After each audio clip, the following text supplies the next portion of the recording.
요즘도 트로트 열풍이 대단하죠. 그만큼 트로트 가수들의 재산이나 수익 구조에 대한 관심도 많아졌는데요. 이번엔 트로트 가수들 중 누가 진짜 부자인지 추정 자산을 기준으로 순위를 한번 정리해봤습니다. 상위권에 오른 가수들의 수입원과 재테크 방법, 그리고 의외로 잘 알려지지 않았던 정보까지 전해드릴게요. 10위는 정동원입니다. 아직 나이가 어린데 벌써 추정 자산이 약 150억 원이라고 합니다. 서울 마포구 합정동 메세나폴리스 아파트를 20억 원에 매입한 것도 화제가 됐었죠. 데뷔 초부터 TV조선 미스터트롯을 통해 큰 인기를 얻었고 광고와 방송, 유튜브 수익까지 합쳐서 자산이 빠르게 불어난 것으로 보입니다. 정동원의 경우는 특히 젊은 나이에 일찍부터 수익을 관리하는 케이스로 앞으로가 더 기대되는 인물인데요. 또한 최연소 멤버 정동원은 학업과 연애 활동을 성공적으로 병행하며 건강한 성장기를 보내고 있습니다. 지난해 정동원은 JD1이라는 부캐릭터를 통해 기존의 트로트 이미지를 넘어 다양한 음악적 시도를 선보이며 컴백의 성공에 모두를 놀라게 했죠. 특히 부캐릭터로 발표한 곡들은 팝 발라드, 힙합 등 새로운 장르를 시도한 작품으로 구성되어 대중의 관심과 호평은 물론 전문 음악 평론가들의 호평도 받았습니다. 9위는 장민호입니다. 추정 자산은 180억 원 정도로 알려졌고요. 행사 한 번에 3,500만 원이라는 말이 있을 정도로 몸값이 높습니다. 흥미로운 건 장민호가 상당히 정적인 자산 운용을 선호한다는 점이에요. 채권, 국채 등 보수적인 투자로 자산을 불려왔고 주식은 오히려 스트레스를 준다고 해서 피한다고 합니다. 이게 또 의외로 장기적인 안목에서 보면 꽤 현명한 선택일 수 있죠. 8위는 영탁입니다. 그의 추정 자산은 200억 원에 달한다고 하는데요.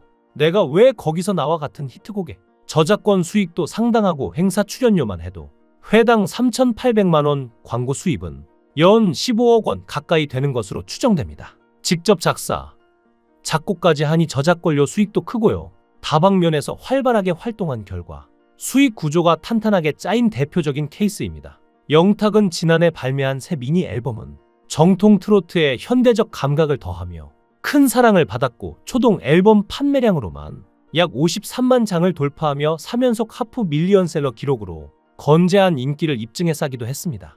영탁 역시 예능에서도 활약하며 대중적 인기를 이어갔는데요. 그는 구해줘 홈즈, 냉장고를 부탁해 등에 출연해 특유의 유쾌함과 진솔함으로 독보적인 존재감을 드러내며 팬층을 더욱 넓힌 것도 재산을 쌓아가는 데 영향을 미쳤을 것으로 보입니다. 7위는 이찬원입니다. 추정 자산은 약 230억 원 정도입니다. 이찬원도 미스터트롯 출신이고 이후 꾸준한 방송활동과 광고 출연을 이어가며 인기를 유지해왔죠.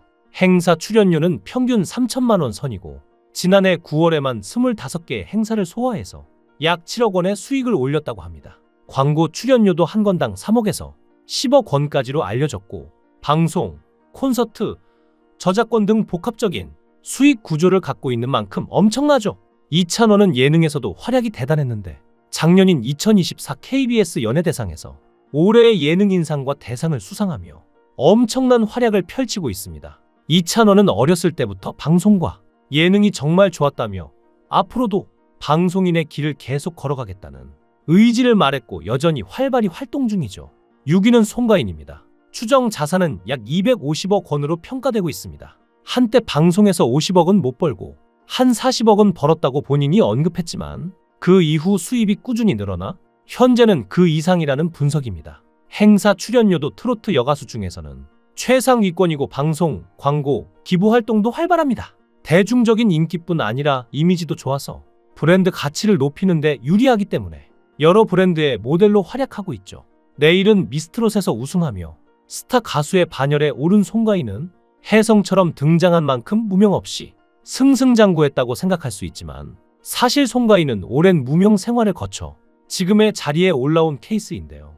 송가인은 국가무형문화재 제72호 진도식 김굿 명인인 모친 송순단의 권유로 15살 때 민요를 시작해 17살에 판소리를 배웠죠. 하지만 쉽지 않은 국악의 길에 모친의 제안을 받아들여 트로트로 전향했으며 2010년 전국노래자랑에 출연해 진도아리랑으로 최우수상을 거머쥐며 트로트 가수로 정식 데뷔했는데요. 출중한 실력만큼 데뷔와 동시에 화려한 성공을 거둘 것이라 예상했지만 무려 9년이라는 긴 무명 시절을 견뎌야 했습니다. 그러던 어느 날 미스트롯 섭외 전화 받고 출연을 망설였으나 나가면 무조건 잘 될 것이란 모친의 지지 하에 출연을 결심해 결국 진의 영광을 거머쥐며 정상에 오른 것이죠. 이런 사연이 있는 만큼 많은 사랑을 받는 것 같네요. 5위는 김호중입니다. 그의 추정 자산은 약 280억 원인데요. 행사 출연료는 건당 4천만 원, 광고는 대부분 완판을 기록하며 모델료만 해도 연 10억 원을 넘깁니다. 특히 3개월 동안 전국 투어 콘서트를 통해 최소 120억 원 이상의 매출을 올린 것으로 추산되는데요. 팬덤이 워낙 강한 데다가 공연 수익도 매우 크기 때문에 앞으로도 꾸준한 수익이 예상되는 가수였지만 음주운전으로 인해 더 이상 미디어에서 만나볼 수 없는 스타 중에 한 명인데요. 음주운전을 했을 뿐만 아니라 김호중의 음주 사건은 많은 사람들에게 충격을 줬습니다. 김호중은 평소에 성실하고 따뜻한 이미지로 사랑받던 가수였는데요. 음주운전이 알려지면서 그에 대한 실망감이 커진 팬들도 많았죠.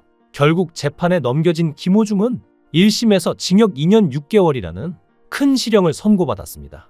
김호중은 객관적 증거인 CCTV에 의해 음주 영향으로 비틀거리는 게 보이는데도 납득하기 어려운 변명을 하며 범행을 부인하는 등 범행 후 정황도 불량하다며 실형을 선고한 것이었죠. 스스로 자신의 복을 걷어찬 것이나 다름없어 참 안타까운 케이스입니다. 4위는 나훈아입니다. 은퇴를 선언했지만 그의 음악적 유산은 막강하죠. 추정 자산은 약 300억 원인데요. 저작권료 수익만 월 1억 원 이상이고 콘서트 수익도 어마어마합니다. 고급 차량 마이바흐를 타는 모습이 포착되기도 했고요. 은퇴 이후에도 그의 음악은 노래방에서 끊임없이 불리고 있으니 저작권 수익은 계속될 수밖에 없겠죠. 3위는 남진입니다. 그의 추정 자산은 약 350억 원인데요. 오랜 경력 동안 꾸준한 활동과 부동산 투자로 자산을 불렸습니다. 히트곡들에서 나오는 저작권료, 고정적인 행사 수익, 방송 활동, 그리고 다수의 부동산 보유가 주요 수입원인데요. 특히 그는 투자 감각이 좋기로 유명해서 안정적으로 자산을 불려왔죠. 2위는 장윤정입니다. 추정 자산 약 400억 원인데요. 어머나로 데뷔한 이후 행사 여왕으로 불리며 이름을 날렸고 행사 한 번에 2천만 원 이상을 받는다고 합니다. 하지만 진짜 자산을 불린 건 부동산 투자입니다. 2021년 3월 한남동 고급 빌라를 50억에 매입했는데 불과 몇 개월 만에 시세가 90억까지 올랐죠. 또한 여의도 펜트하우스도 소유하고 있을 만큼 재테크 센스가 아주 뛰어난 것으로 유명합니다. 그리고 마지막 1위는 이명웅입니다. 자산은 약 500억에서 1000억 원 사이로 추정 중인데요. 광고, 방송, 공연 수익 모두 정점이지만 그 중에서도 광고 수익이 상당합니다. 하나은행, 청정원, 아웃도어 브랜드 등 굵직한 모델 계약들이 이어졌고요. 행사비도 최고 1억 원 이상이지만 상업 행사는 거의 하지 않고 국가 행사나 의미 있는 자리만 참여합니다. 이런 원칙 있는 활동이 오히려 브랜드 가치를 높였다는 평가도 있죠. 부동산이나 금융 투자도 전략적으로 진행하고 있어 앞으로의 자산 성장도 기대해볼 만합니다. 이렇게 트로트계 부자 톱10을 살펴봤는데요. 단순히 돈을 많이 벌었다기보다는 어떻게 수익을 만들고 자산을 관리했는지 그 과정이 흥미롭죠. 여러분이 가장 좋아하는 트로트 가수는 누구인가요? 댓글로 여러분들의 의견을 남겨주세요. 구독과 좋아요 부탁드립니다. 감사합니다.